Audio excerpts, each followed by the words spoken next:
Both pilots? Can you fly this plane and land it? Surely you can't be serious. I am serious. And don't call me Shirley. Welcome back to Thinking Critical. This is Wes, and today I'm going to talk about recent DC Comics news. DC's Year of the Villain starts this month. Lex Luthor begins visiting various series, offering villains a way to defeat heroes once and for all.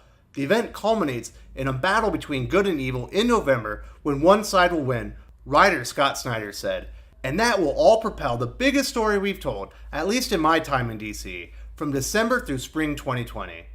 Snyder also said the Justice League will gather every hero throughout the entire scope of the DCU to be on the Justice League to fight this. DC Comics' 25-cent Year of the Villain comic is not the only preparation the company is taking to set up the huge battle. The previously announced 6-issue Batman Who Laughs is expanding to 7 issues.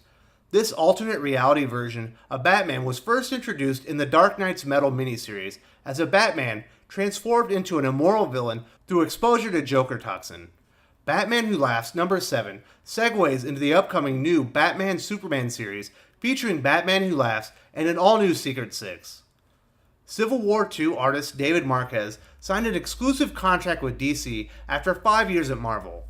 Marquez originally planned to focus on creator-owned series, but was swayed after being pitched the upcoming Batman-Superman series. Marquez begins his DC Comics contract on Josh Williamson's upcoming crossover title.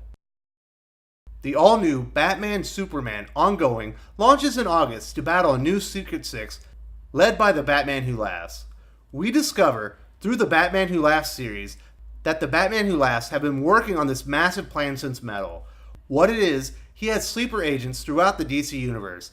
They've been infected, and they're slowly turning into the worst versions of themselves, said Williamson. Some of them know they're changing, some don't. Some aren't aware. It's kind of like Jekyll and Hyde situation, where they're not aware of what the other side is doing. This is happening to 6 people. We've been calling them the new Secret Six, who have been turned. But who could be turned? Who are they? Williamson continued. Batman and Superman have to go out and figure it out. But that means spying on other heroes, friends, allies. We talked about the end of the thing, where it's the two of them and they're like, it could be you, it could be me, but now we have to work together. I'm very skeptical of the ongoing changes at DC led by Scott Snyder, Tom King, and Brian Michael Bendis. The revelation that 6 DC heroes will be turned evil, likely by Psycho Pirate, sounds way too close to what's happening in Heroes in Crisis 8. But 6 times worse. Metal was a hugely successful event, but ended DC Rebirth, which was a far better direction for the DC universe. I'm going to keep an open mind, but I don't like the dark direction of DC Comics, and this all sounds like a deeper turn down that path. At this point, I'll be surprised if Heroes in Crisis 9 isn't the reveal that Wally West is the first Secret Six member.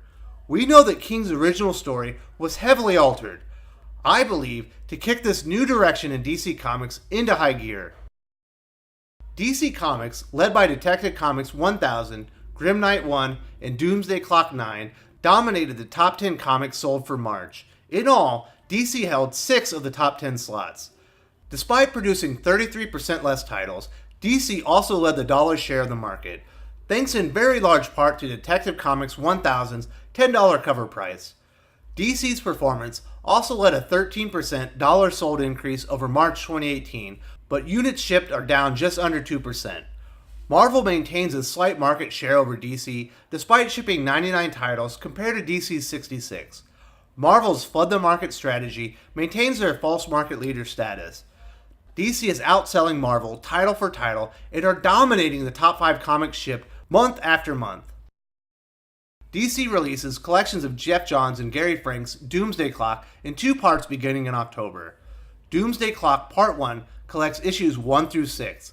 Doomsday Clock Part 2 is scheduled for release in May 2020 and collects issues 7 through 12.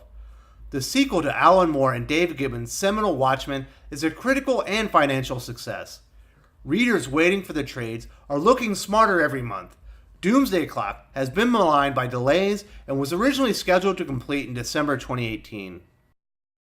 DC Comics announced Doomsday Clock 10 releases May 29, a full 9 weeks past its original solicitation. Issue 11 is now scheduled for August 14, 12 weeks later than its original release date. Johns and Franks had trouble meeting the original release schedule, and the series became bi-monthly in January. The duo have continued to miss deadlines, and the book appears to be quarterly now. Doomsday Clock was originally announced to be the culmination of the first 2 years of DC Rebirth. Those plans are long abandoned as DC moves back to a darker, New 52-like universe, led by Dark Knight's Metal, Heroes in Crisis, and the Year of the Villain. Jeff Johns' other DC Comics title, Shazam, is also being delayed. Shazam number 6 releases 5 June, 3 weeks later than original solicitations. Previously, issues 2 and 5 experienced delays. Perhaps Gary Frank isn't the only reason Doomsday Clock is experiencing delays. John's plate may be too full these days to maintain normal comic book production schedules. If you enjoyed this video, please give it a like. I would appreciate it very much. It helps us attract more views for the channel. Subscribe for future commentary, comic book news, and reviews. And don't forget to ring the bell for notifications. If you want to talk comics, movies, and much, much more, you can follow me on Twitter at Wes_from_TC. With that, Salamat Po, and I'm out.